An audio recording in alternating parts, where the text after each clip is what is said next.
Derby এক second চোখে ভালো লাগছে। সূর্যটা কেন রে? ব্যাস ও সূর্য ঢলছে। হ্যাঁ আরে ভাই লাল হলুদের মতো সূর্য কেন ঢলছে রে ভাই?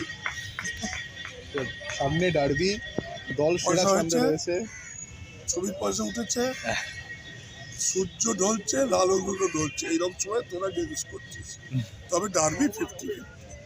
সূর্য যেটা ঢলছে এটা একটা হঠাৎ হয়ে গেছে আমার কপালে। কিন্তু লাল হলুদ তো ঢলছে দীর্ঘদিন ধরে। আম্পায়ার নিয়ে ওরকম রেফারি নিয়ে কখনো শিকায়ত করে বারবার রেফারি জোচ্চুরি যেটা সত্যি সেটা তো সত্যি। ঋতু বলছে আমরা হয়তো কমপ্লেন করছি, পল্টুদা এরকম বলতো না। পল্টুদা হিসেব করে কথা বলতো, এ কি বলছে।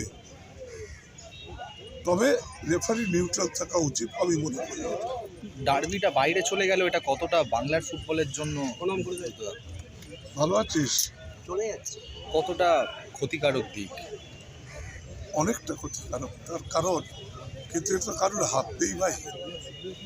গঙ্গাসাগর মালা safety of so many people, অন্য স্টেট থেকে আসছে তারপর এখন তো দেখছো কি হচ্ছে বাংলাদেশ নিয়ে।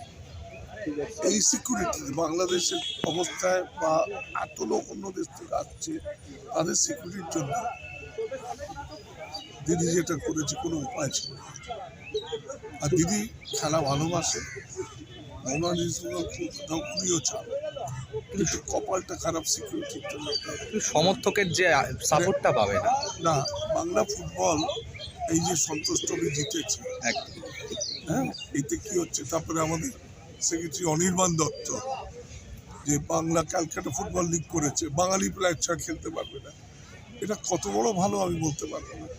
গ্রাম বাংলার ফুটবল উঠবে কিভাবে? এই থেকেই তো উঠবে। এবং সঞ্জয় সেনের মতো কোচ, কোনো ফরেন কোচ নয়, সে বাংলাকে চ্যাম্পিয়ন করে নিয়ে। এদিকে আজ আমরা এই সারাই ওটা কি বললাম তোকে,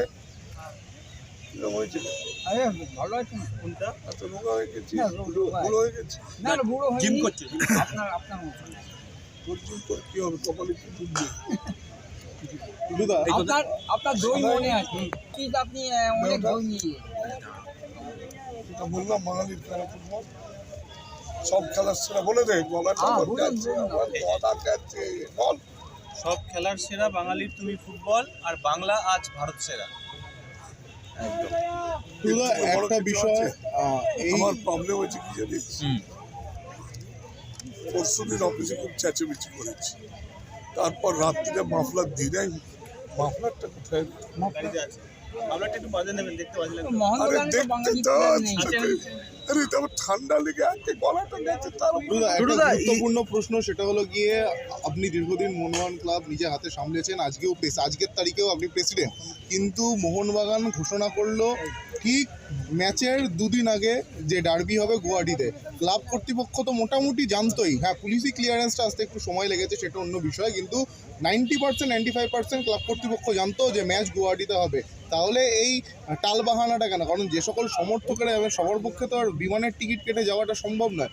সমর্থকদের দিক থেকে একটুখানি ব্যাকফুটে বিষয়টা হয়ে গেল না? তাদের যেতেও তো সমস্যা হবে। এতে ক্লাব কর্তৃপক্ষ যদি আরো 2-3 দিন আগে জানিয়ে দিতে পারতো তাহলে। চেষ্টা করা হচ্ছিল।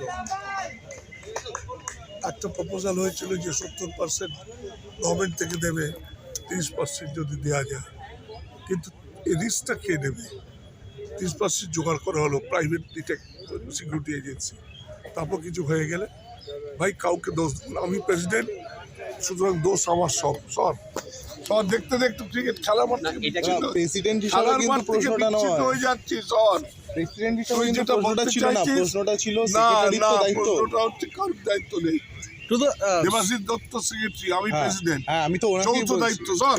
ইস্ট বেঙ্গল কি সুপার 6-এ পৌঁছাতে পারবে, কি মনে হচ্ছে তোমার? চুইংগাম কামার সর। ইস্ট বেঙ্গল কি সুপার 6-এ পৌঁছাতে পারবে? আমি চাই সুপার 6-এ পৌঁছে। একটু আমি খেলা দেখতে যাই, অনেক খেলা দেখিনি। আচ্ছা আমার একটা অনেক